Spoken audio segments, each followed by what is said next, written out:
अस्सलामुअलैकुम, आप देख रहे हैं बोल न्यूज। मैं हूं आमना खटाना। मैं हूं मुदस्सर इकबाल और मैं हूं शाइस्ता शहजाद। हेडलाइंस आपने जानी, बुलेटिन में बात होगी।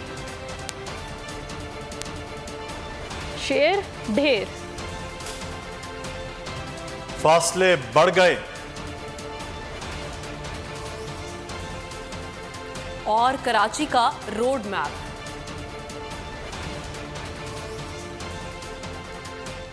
बुलेटिन के आगाज में सबसे पहले आपको हम खबर दें कि पंजाब असम्बली में भर्तियों का केस, साबिक वजीर आला चौधरी परवेज इलाही की जमानत मंजूर। एंटी करप्शन कोर्ट ने महफूज फैसला सुना दिया। अब्दुल रहमान हमारे नुमाइंदे इस वक्त हमारे साथ है। जी अब्दुल रहमान, आगाह कीजिएगा इस हवाले से, क्या अपडेट्स हैं? जी बिल्कुल, स्पेशल जज एंटी करप्शन अली रजा अवान ने पंजाब असम्बली में भर्तियों में बदअनवानी के केस में साबिक वज़ीर आला परवेज इलाही की दरखास्त जमानत बाद गिरफ्तार कर महफूज फैसला सुनाते हुए उनकी जमानत जो है 10 लाख रुपए के मुचलकों के एवज मंजूर कर ली है।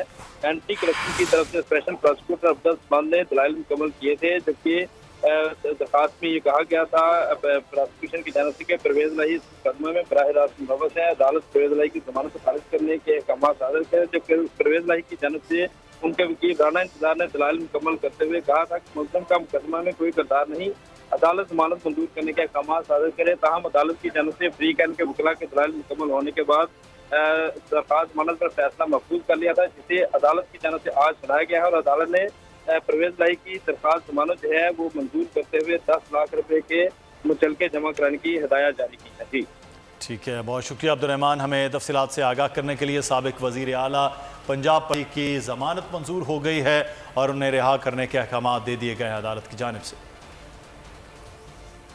और पाकिस्तान और श्रीलंका के दरमियान टेस्ट मैचेस का शेड्यूल भी जारी कर दिया गया है। पहला टेस्ट मैच 16 जुलाई से गॉल में खेला जाएगा। दोनों टीमें 24 जुलाई को कोलंबो के ग्राउंड में मद्दे मुकाबिल होंगी।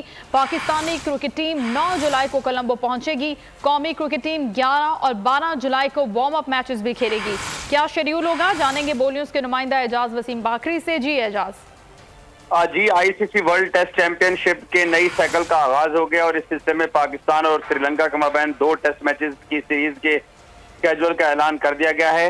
पहला टेस्ट मैच गाल इंटरनेशनल स्टेडियम में 26 जुलाई से स्टार्ट होगा, जबकि दूसरे टेस्ट मैच की मेजबानी 24 जुलाई से कोलंबो को दी गई है। पाकिस्तानी टीम इस दौरे में 2 वार्म अप मैचेस भी खेलेगी और इन टेस्ट मैचेस। ठीक है, बहुत शुक्रिया एजाज आपका। पीपल्स पार्टी की बड़ी जीत, नून लीग ने घुटने टेक दिए। ज़का अशरफ को चेयरमैन पीसीबी के लिए नामजद कर दिया गया। वज़ीर आज़म ने नए गवर्निंग बोर्ड मेंबरान का ऐलान कर दिया। मुस्तफ़ा रमदे भी शामिल। समरी वजारत बैनुल सूबाई राब्ता को इरसाल कर दी गई।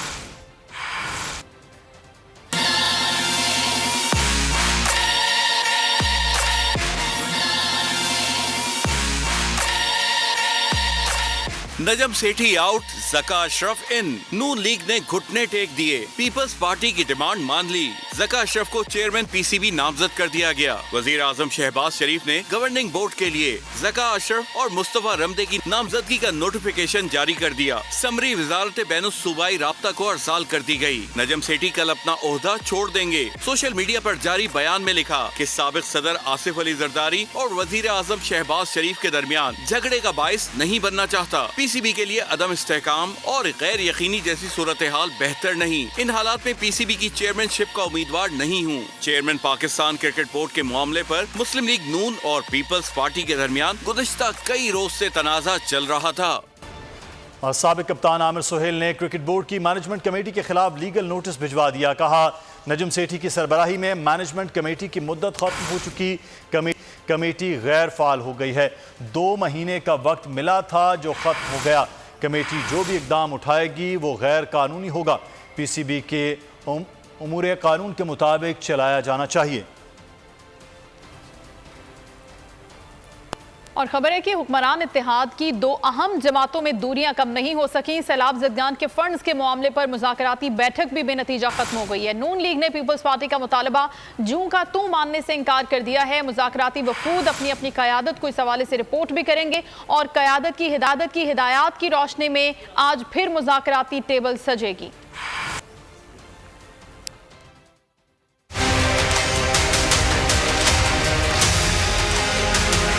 पीडीएम इत्तेहाद में दरार, बजट के मामले पर इख्तलाफात की दीवार, सैलाब मुतासरीन के फंड के मामले पर कशीदगी खत्म न हो सकी। पीपी और नून लीग के वजारती वफ्द आज फिर सर छोड़ेंगे। सरा के मुताबिक पहली बैठक किसी नतीजे पर पहुंचे बगैर खत्म हो गई। नून लीग ने पीपल्स पार्टी का मुतालबा चूं का तू मानने से इनकार कर दिया। पीपी का मौक़िफ़ था, सिंध हुकूमत ने 25 अरब रुपए रखे हैं। वफाक भी सिंध के सैलाब मुतासरीन के लिए 25 अरब मुख्तस करे। सराय के मुताबिक नून लीगी वफ़द मुज़ाकरात में अपना मौक़िफ़ पेश करता रहा, तहम पीपल्स पार्टी को खातिर ख्वाह यकीन दहानी न कराई जा सकी। दोनों जमातें अपनी क़यादत को मुज़ाकरात से मुतालिक रिपोर्ट देंगी। नई हिदायत की रोशनी में अगली बैठक का लाहे अमल बनाया जाएगा। और वज़ीर आज़म शहबाज शरीफ कहते हैं कि हम पर अमरीका नवाज हुकूमत का इल्ज़ाम लगाया गया। 9 मई को साजिश और मुल्क दुश्मनी इंतहा को पहुंच गई। खिताब में उनका कहना था कि चीन की सरमायाकारी पर भी घटिया इल्ज़ामात लगे। आज चीन के साथ एक अहम जौहरी मुआहिदा हुआ है। सियासी हलचल मचाई गई कि पाकिस्तान को डिरेल किया जाए, पाकिस्तान को गैर मुस्तहकम किया जाए, साजिशें की गई और अमेरिका नवाज हुकूमत का इल्जाम लगाया गया। फिर बिलाखिर 9 मई को इनकी साजिश और मुल्क दुश्मनी इंतहाओं को छू गई और वो काम हुआ जो कि देखती आंख ने कभी देखा नहीं था, जो दुश्मन सोच भी नहीं सकता था। चीन पाकिस्तान का वो दोस्त जो कभी बुरे वक्त में न कभी उसने पाकिस्तान को छोड़ा न कभी छोड़ेगा इंशाअल्लाह, क्योंकि इन 4 सालों में हर चीज चीन के हवाले से ठप बंद कर दी थी, उल्टे इल्जामात लगाए। ये कैमरा है, लाइव जा रहा है, मैं बात बिला खौफ तरदीद कह सकता हूँ। प्रेशर कुकर फटने वाला है, ज़मीर फरोशों की जगह सरफरोशों की ज़रूरत है। शेख रशीद ने ट्वीट में लिखा कि कौम सुप्रीम कोर्ट के फैसले की मुंतज़िर है। मसला अवाम और पाकिस्तान की बका का है। अशराफिया भी अवाम के निशान। शेख रशीद ने मजीद कहा कि कराची के मेयर के इलेक्शन ने आंखें खोल दी हैं। मुल्क में इलेक्शन की तैयारी के अलावा सब कुछ हो रहा है।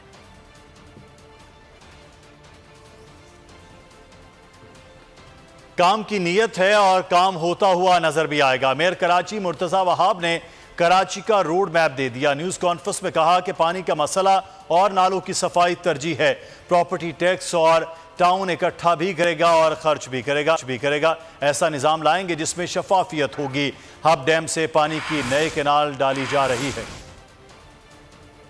है और काम होता हुआ इंशाअल्लाह शहर कराची में आप तमाम दोस्तों को नज़र आएगा। एक और चीज़ जो मैंने सुबह गुजारिश की थी वो ये कि हम तनकीद के ऊपर फोकस नहीं करेंगे, तनकीद का जवाब तनकीद से नहीं करेंगे। कोई तनकीद हमें करेगा, हम काम करके दिखाएंगे। इस शहर को पानी की कमी का सामना है। माजी में किसी भी शख्स ने ये सोचा नहीं कि कैसे पानी की सप्लाई को बढ़ाया जाए, पानी को रिसाइकिल कैसे किया जा सकता है, पानी की ट्रीटमेंट कैसे हो सकती है और समंदर के पानी को कैसे इस्तेमाल किया जा सकता है। इसके ऊपर कभी बदकिस्मती के साथ किसी ने काम नहीं किया। फौरी तौर पर हमने फैसला किया है कि सलमान अब्दुल्ला मुराद साहब भी और मैं भी 10 दिन के अंदर ऐलान कर देंगे किस यूनियन कमेटी से हम लड़ रहे हैं और इलेक्शन कमीशन से हम एक्सपेक्ट करेंगे कि जल्द अज जल्द उसके ऊपर इंतखाबात करा दिए जाएँ ताकि जो कानून की रिक्वायरमेंट है वो पूरी हो और हम 6 महीने तक हमें वेट ना करें। इनके वजीर शर्जील अनाम मेमन ने 22 जून से peoples bus service app launch करने का ऐलान कर दिया है। इजलास में बताया कि एप्लीकेशन के जरिए शहरियों को गाड़ी की लोकेशन का पता चल सकेगा, जबकि सार्फिन ऑनलाइन बुकिंग, रूट्स, किरायों, ज़रूरी मालूमात भी हासिल कर सकेंगे। सूबाई वजीर का कहना था कि गाड़ियों में CCTV कैमरे, ऑडियो सिस्टम, USB पोर्ट और वाईफाई का सिस्टम भी नस्ब किया जाएगा। मजीद बसें भी जल्द पहुँच रही हैं। सिंध के दीगर शहरों में भी पीपल्स बस सर्विस शुरू करने पर गौर किया जा रहा है।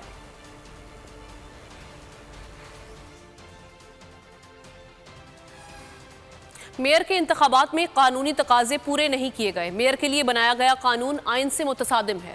मोहम्मद आमिर नामी शहरी ने भी मुर्तज़ा वहाब की मेयर कराची की हैसियत से तकर्रूरी का नोटिफिकेशन सिंध हाई कोर्ट में चैलेंज कर दिया। अदालत ने इलेक्शन कमीशन और मुर्तज़ा वहाब को नोटिस जारी कर दिया। फरीकैन से 22 जून को जवाब तलब कर लिया। मोहम्मद आमिर की दरख्वास्त हाफिज ज़ईमुर रहमान की दरख्वास्त के साथ यकजा कर दी गई।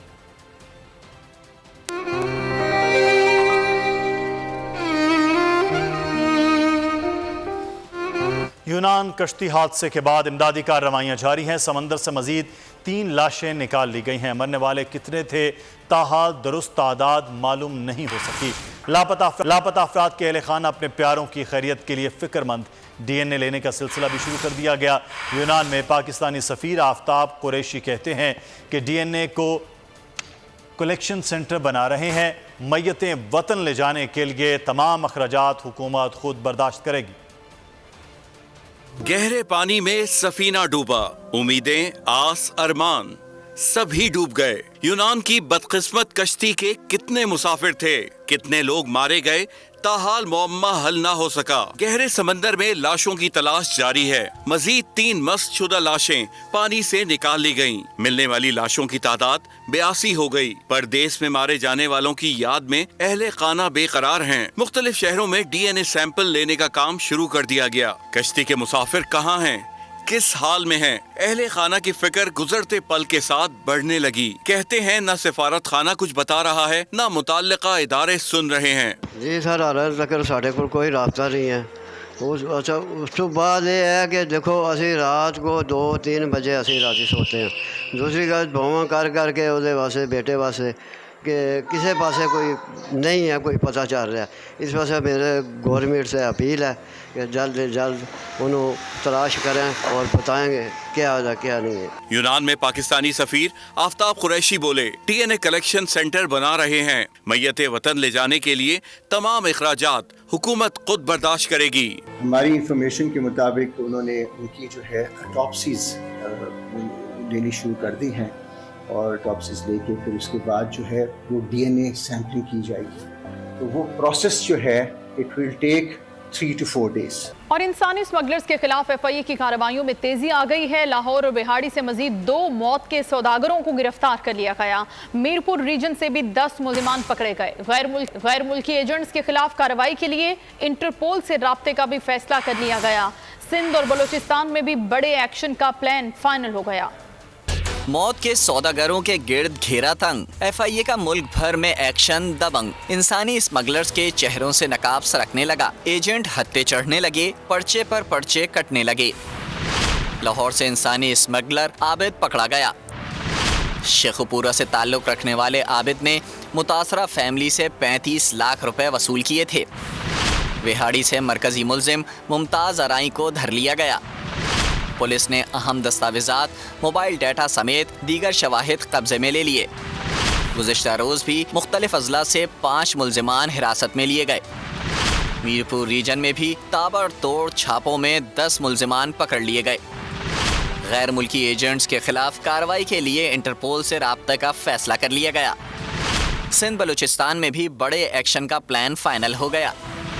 कराची, हैदराबाद, कोयटा जोन के डायरेक्टर्स को कमेटियां बनाने की हिदायत कर दी गई। क्या कार्रवाई हुई, कितनी कामयाबी मिली, कमेटियां हफ्तावार रिपोर्ट पेश करेंगी। यहाँ पर सेशन कोर्ट में शाह महमूद कुरैशी, असद उमर के खिलाफ केस। शाह महमूद कुरैशी और असद उमर की जमानत खारिज कर दी गई। जमानत मुस्तरद होने पर शाह महमूद कुरैशी और असद उमर कचहरी से फरार हो गए। अदालत ने फरीकैन के दलाइल मुकम्मल होने पर फैसला महफूज किया था।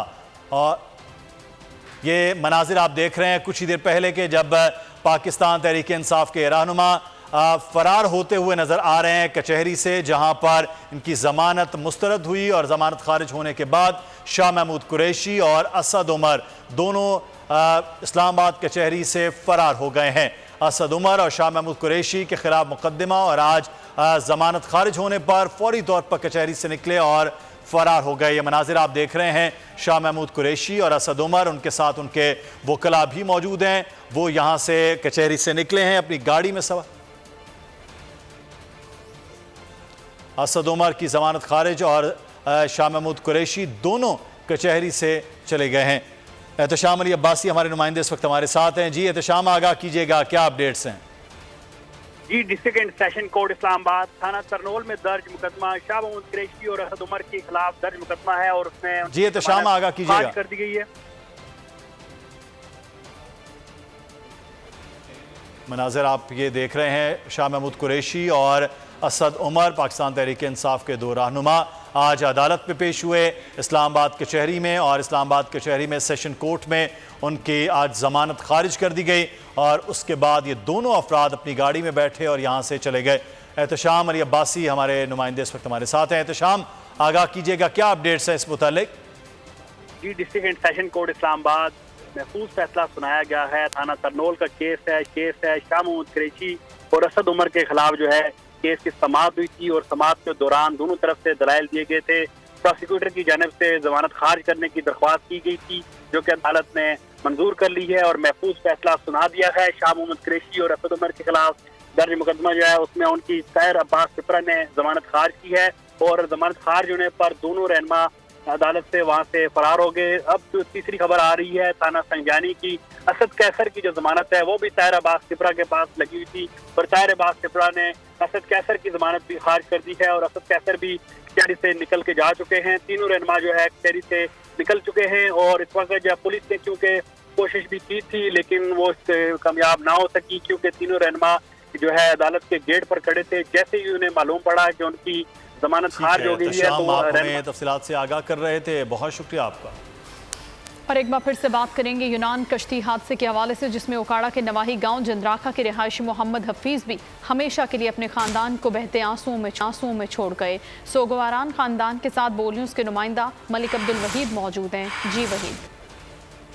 बिल्कुल, 14 जून में जो कश्ती हादसा पेश आया है उस हवाले से आज पूरे पाकिस्तान में यौम सोग मनाया जा रहा है। इस हवाले से ओकड़ा का एक नवाही कस्बा जो जंदराका है, वहाँ का भी एक रहायशी हफीजुल्ला जो उसके हम मतलब एरिया में मौजूद हैं और बड़े ही जितनी भी अवाम है वो पूरे ओकड़ा की फ़िज़ा है वो बड़ी सोगवार है। इस हवाले से उनके बड़े भाई हमारे साथ मौजूद हैं, इनसे हम जानना चाहेंगे। जी सर, इस हवाले से आप क्या कौम को और हुकूमत वक़्त को मैसेज देना चाहेंगे? मैं हुकूमत को मशवरा ये देना चाहूँगा, ये हमारे जो बच्चे जा रहे हैं ना, इनके लिए कोई अच्छा काम किया जाए कि लिहाजा कि ये बच्चे बरूने मुल्क में ना जाएं, ऐसे हादसे में ना आएँ जिसमें हमारा भाई भी हादसे में आ गया है। लेकिन मैं दोबारा अपील करता हूँ कि हमारे भाई की डेड बॉडी जल्दी पाकिस्तान पहुँचाई जाए और जितने भी भाई डेथ होगी जिनकी, उनकी डेड बॉडी हुकूमत को चाहिए और बरूने मुल्क वालों को भी चाहिए कि वो जल्दी और जल्दी घर में पहुँचाएँ। और मैं ये पैगाम देना चाहता हूँ हुकूमत पाकिस्तान को और अपील करना चाहता हूँ कि आया कि जितने भी बच्चे जा रहे हैं इनके लिए खातिर तो कोई भी काम ऐसा किया जाए ये सोच भी ना सके कि हम पाकिस्तान छोड़ के जा रहे हैं। अल्लाह। जी बिल्कुल, जिस तरह से उनका ये कहना है कि आम जो नौजवान अब नस्ल है वह बेरोजगारी का शिकार होने, हमें अपडेट कर रहे थे, शुक्रिया आपका। इंसानी स्मगलर गुजरात में एक अरसे से नौजवानों की जिंदगियों से खेल रहे हैं। कुछ अरसा कबल गांव कासिमाबाद का रिहायशी कामरान सज्जाद भी एजेंट के हत्थे चढ़ा और उसकी लाश घर वापस आई। मजीद बता रहे हैं इस हवाले से नुमाइंदा बोल न्यूज़ नवाजिश अली। बिल्कुल, लीबिया से इटली जाते हुए जहाज़ को हादसा पेश आया। कौन सा मुनज़्ज़म गिरोह जो एजेंट हम जिसे कहते हैं, ये एजेंटों के हत्थे चढ़ने वाले नौजवान अपनी ज़िंदगी गवा बैठते हैं। नौजवान के चचा से कि ये क्या वाक़या पेश आया और ये किस तरह एजेंट जो है वो उनके हत्थे चढ़ गया आपका नौजवान? सर, मेरा भतीजा है जिसकी उम्र 30 साल है, कामरान सज्जाद उसका नाम है। तो आजी परवेज़ गोंदल एजेंट है, एजेंटों का सरदार है।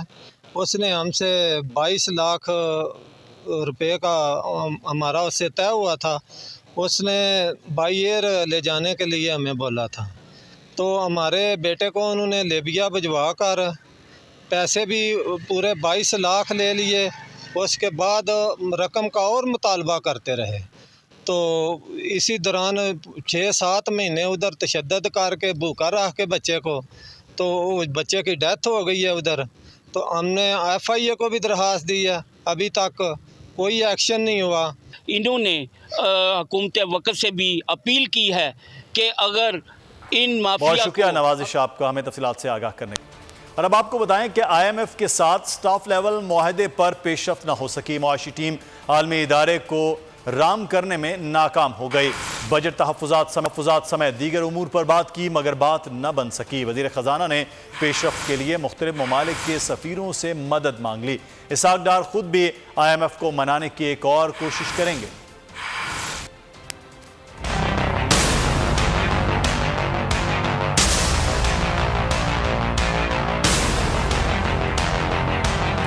मिन्नतें तरले हुए नाकाम, कुछ न यकीन दहानियों ने काम किया। IMF है कि मानने का नाम ही नहीं लेता है। मौजूदा मुआहदा खत्म होने में 10 दिन रह गए। नया स्टाफ लेवल मुआहदा बदस्तूर इल्तिवा का शिकार है। मुआशी टीम ने बहुत बनाया, बजट पर तहफ़्फ़ुज़ात दूर कराने का यकीन दिलाया। तमाम तर कोशिशों के बावजूद IMF ना माना। ज़राए के मुताबिक वज़ीर ख़जाना ने भी हवा का रुख भांप लिया। मुज़ाकरात नाकाम होते ही मुख्तलिफ ममालिक के सफ़ीरों से मदद मांग ली। इन्हें मुलाकात करके बताया हमने तमाम तर कोशिशें कर लीं, IMF से मुआहदे पर पेशरफ नहीं हुई। ज़राए का कहना है कि वज़ीर ख़जाना की सिफारिश पर मुख्तलिफ ममालिक के सफ़ीर IMF से बात करेंगे। वज़ीर ख़जाना खुद भी IMF को मनाने की कोशिश करेंगे। परवेज लाही और उनके साहबजादे मुनिस इलाही के खिलाफ एक और मुकदमा दर्ज हो गया है। FIA इंसदादे मनी लॉन्ड्रिंग सेल ने ये मुकदमा दर्ज किया है। इल्ज़ाम लगाया गया है कि चौधरी परवेज इलाही और चौधरी मुनिस इलाही ने स्कैंडल के रास्ते मुबैना करोड़ों रुपए बटोरे। चौधरी परवेज इलाही और दीगर ने मुबैना मनी लॉन्ड्रिंग और हवाला हुंडी के लिए पैनमा में कंपनियों का इस्तेमाल किया। FIA ने चौधरी परवेज इलाही और दीगर के खिलाफ पैनमा स्कैंडल का बाकायदा मुकदमा दर्ज कर लिया है। मुकदमे में चौधरी परवेज इलाही, चौधरी मुनिस इलाही और जिब्रान खान नामजद किए गए हैं। तो एक और मुकदमा चौधरी परवेज इलाही और उनके साहबजादे मुनिस इलाही के खिलाफ दर्ज कर लिया गया है। FIA इंसदादे दहशतगर्दी की जानिब से, FIA इंसदादे मनी लॉन्ड्रिंग की जानिब से ये मुकदमा दर्ज किया गया है।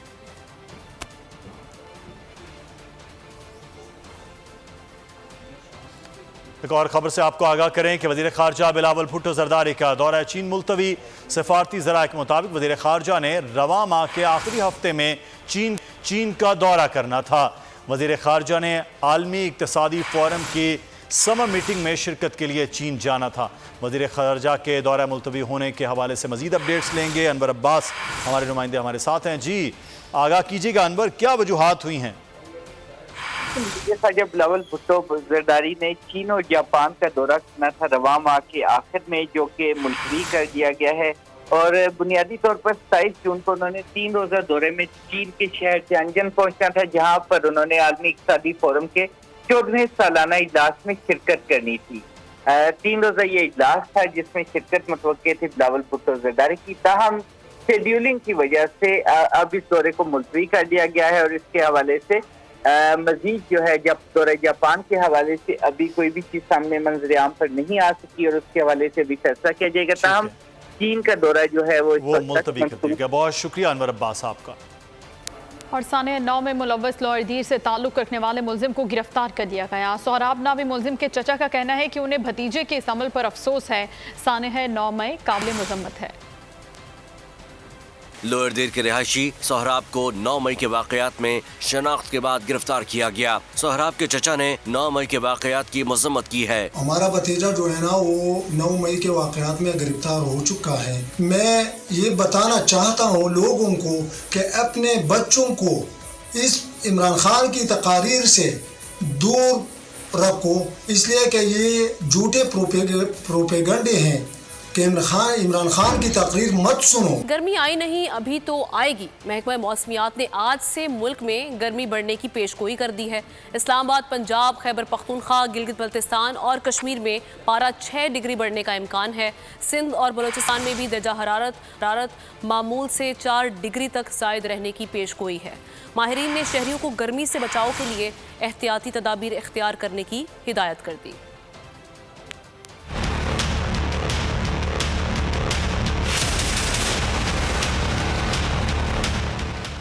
हवा का ज्यादा दबाव, दर्जा हरारत में बतदरीज इजाफा, मुल्क के मैदानी इलाकों में हीट वेव का खतरा। महकमा मौसमियात ने आइंदा 5 रोज तक मुल्क के मुख्तलिफ इलाकों में गर्मी बढ़ने की पेशगोई कर दी।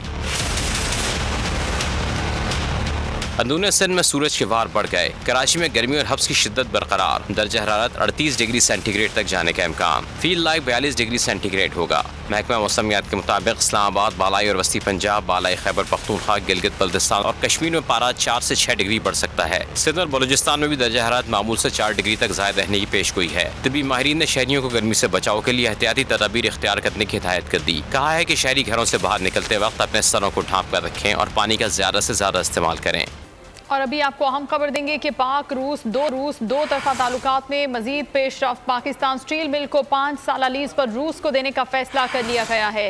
निजकारी पाकिस्तान और रूस की हुकूमतों के दरमियान 2 तरफा मुआहदा तय पाएगा। निजकारी पाक स्टील मिल को पब्लिक प्राइवेट पार्टनरशिप के तहत चलाया जाएगा, ये भी बताना है ज़राए निजकारी का। पाकिस्तान स्टील निजकारी की बजाय दोनों मिल्क मोलकर चलाएंगे। उमर हयात से मजीद तफसीलात हम जानेंगे इस खबर की। जी उमर। जी बिल्कुल, पाकिस्तान और रूस के दो तरफा ताल्लुकात में ये मजीद पेशरफ सामने आई है और पाकिस्तान स्टील मिल्स को जो है वो 5 साल लीज पर रूस को देने का फैसला कर लिया गया है और पाकिस्तान और रूस की हुकूमतों के दरमियान दो तरफा मुआहिदा जो है वो तय पाएगा और पाक स्टील मिल को जो है वो पब्लिक प्राइवेट पार्टनरशिप के तहत चलाया जाएगा और पाकिस्तान स्टील मिल जो है वो निजकारी के बजाय दोनों मुल्क मिलकर चलाएंगे। चीनी कंपनी भी पाकिस्तान स्टील मिल्स को लीज पर लेना चाहती थी और चीनी कंपनी ने पाकिस्तान स्टील मिल को 25 साल लीज पर लेने की आमादगी का इजहार किया था। जी बहुत शुक्रिया उमर हयात, आप हमें आगाह कर रहे थे। और एक बार फिर बात करेंगे मवेशी मंडी की। पेशावर के इलाके वजीरबाग में बबलू, खरगोश और राजा की धूम मच गई। ये तीनों कौन हैं, कहां से आए हैं, क्या खाते पीते हैं, जानते हैं पेशावर से नवाब शेर की इस रिपोर्ट में।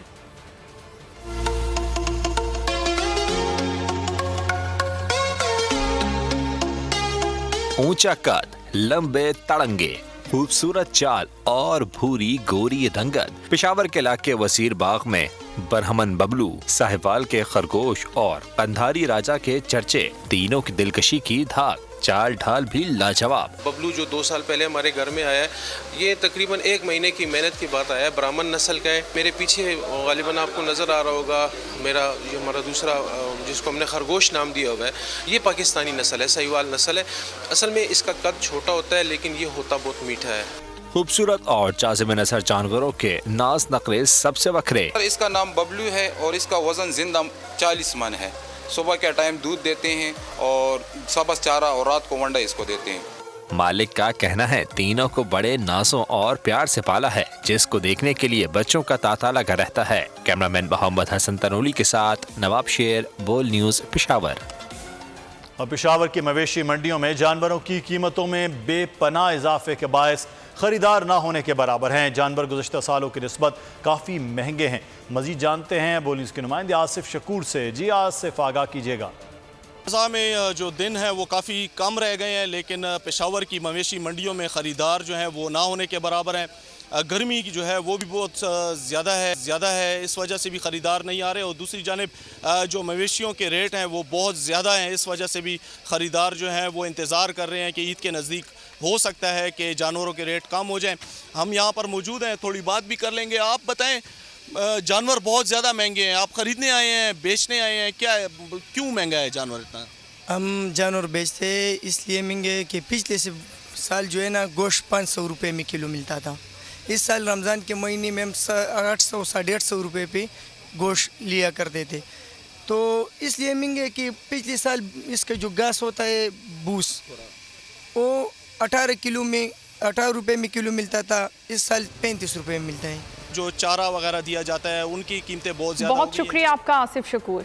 और नाज़रीन, ईद कुर्बान में कुछ ही दिन रह गए हैं और सिंध के तीसरे बड़े शहर सक्खर में ताहाल मवेशी मंडी नहीं लग सकी। व्यापारियों ने शहर के मुख्तलिफ मकामात पर जानवर फरोख्त करना शुरू कर दिए हैं और जानवर कितने मौजूद हैं यहाँ पर जानते बोल न्यूज़ के नुमाइंदा अली खोसो से। जी अली। जी बिल्कुल, ईद कुर्बा की आमद है तो चंद ही रोज़ ईद में रह गए हैं, जिस वजह से सिंध के तीसरे बड़े शहर सक्खर में जो है ताहाल मवेशी मंडी जो है उसका क़याम यहाँ पे नहीं हो पाया है, जिस वजह से जो व्यापारी हैं जानवरों के वो सक्खर की मुख्तलिफ जो है चौराहों पे जानवर यहाँ पे लाए हैं, जबकि यहाँ पे भी देख सकते हैं कि कितने खूबसूरत जानवर यहाँ पे लाए गए हैं। जबकि इनकी कीमतों के हवाले से बात करें तो ये 6 लाख से 20 लाख रुपए तक का फी जानवर यहाँ पे मिल रहा है। हमारे साथ भी यहाँ शहरी मौजूद है, उनसे हम जानते हैं। जानवर इस वक्त जो है बहुत महंगा है और हमारी गरीबों की दरमियाने तबके की भी पहुँच से बहुत दूर है, तो लिहाजा हर साल तो हम कुर्बानी करते थे। बहुत शुक्रिया आपका अली। इसके साथ ही न्यूज़ बुलेटिन से इतना ही। एक ब्रेक के बाद हाजिर होंगे हेडलाइंस के साथ। किसी भी खबर के लिए आप विजिट कीजिए bolnews.com और देखते रहिए बोल न्यूज़। मेयर कराची के इंतखाब की जंग, बोल ने फिर छोड़ दिया सबको पीछे। इस वक्त मुर्तजा वहाब मुंतखब हो गए हैं मेयर कराची, ये ऐलान कर दिया गया है बाकायदा तौर पर। अब सहाफती रिवायत रखी बरकरार, बोल ने दिखाई सबसे बड़ी ट्रांसमिशन। और ये सब्जेक्ट था, मैंने आपको कहा नंबर गेम में जमात इस्लामी के पास नंबर पूरे नहीं है। लम्हा बलम्हा की सूरत हाल से किया बाखबर आवाम को। रेंजर्स के एहलकार और पुलिस के एहलकार हैं वहाँ ये अलर्ट है और वो इस बात की कोशिश कर रहे हैं कि अब कोई नाखुशगवार वाक़या जो है वो रूनुमा ना हो सके, क्योंकि बोल है सबसे पहले सबसे आगे। सब्सक्राइब करें और बेल दबाएं ताकि कोई खबर रह न जाए।